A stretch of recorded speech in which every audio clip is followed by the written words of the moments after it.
We're looking at the new American mid-size sedan.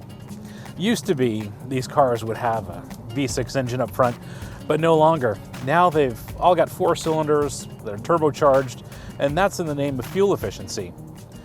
The cars we're looking at are this Chevrolet Malibu, the Ford Fusion, and the Kia Optima.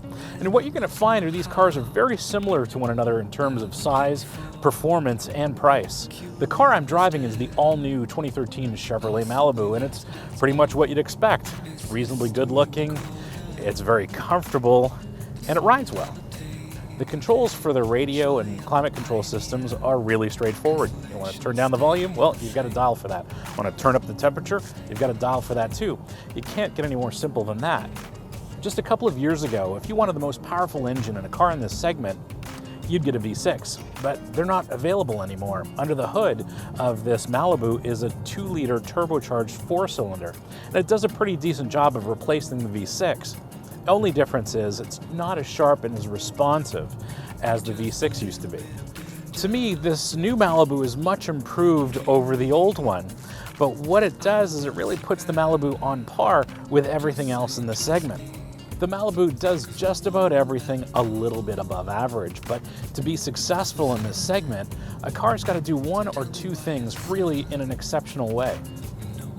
So I'm sure Brian's been telling you how great the Malibu is.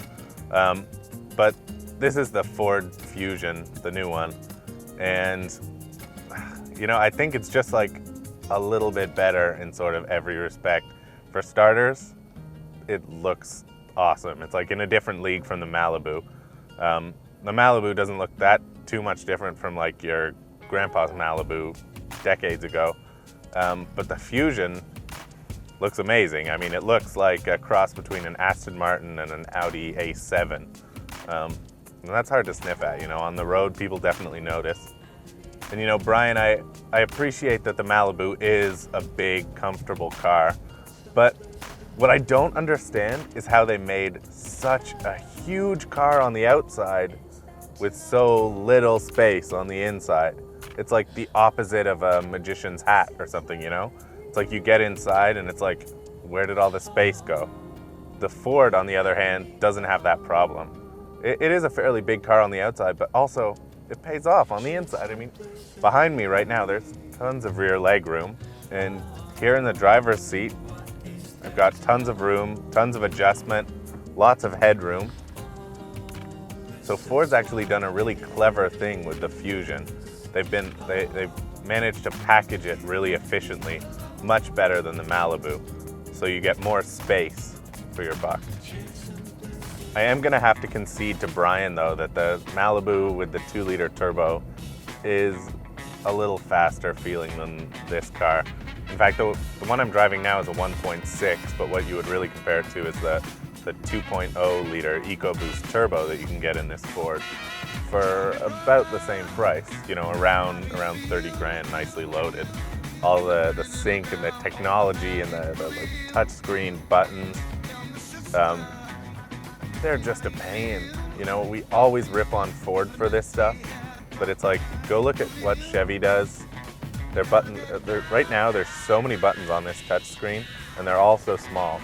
So as far as like the controls are concerned, I actually prefer the Chevy over this Ford. So there it is, Brian. New Ford Fusion wins. Matt, the new American sedan doesn't end there. What about this Kia?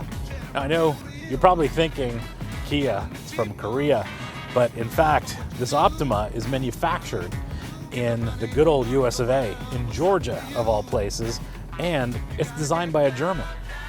The Optima is the oldest of the cars we're testing, but you'd never know. It looks the freshest, both inside and out. The one thing the Optima has that the Malibu and the Fusion don't is a real premium feel. It feels more substantial, it feels better put together than the other 2 sedans. What I do like about the Optima is that the controls are very easy to use. They're even more straightforward than in the Malibu. It's just really simple to interface with the audio system, with the climate control, and the navigation. In terms of the Optima's performance, there are 3 things worth noting. First, it does have the most powerful engine in this comparison, and it really feels like it. The Optima is by far the quickest sedan here. Second, the way the power comes on with this turbocharged engine, particularly in a corner, if you're accelerating, you can get a little bit of torque steer, and that's where you feel the wheel tug in your hands and the wheels want to go in their own direction.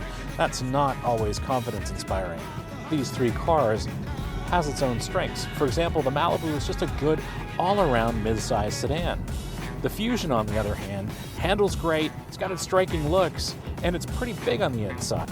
This Kia, however, looks and feels more premium than its price point actually suggests.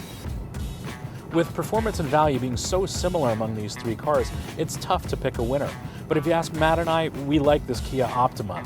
It looks great both inside and out, and it really feels like you're getting more for your money.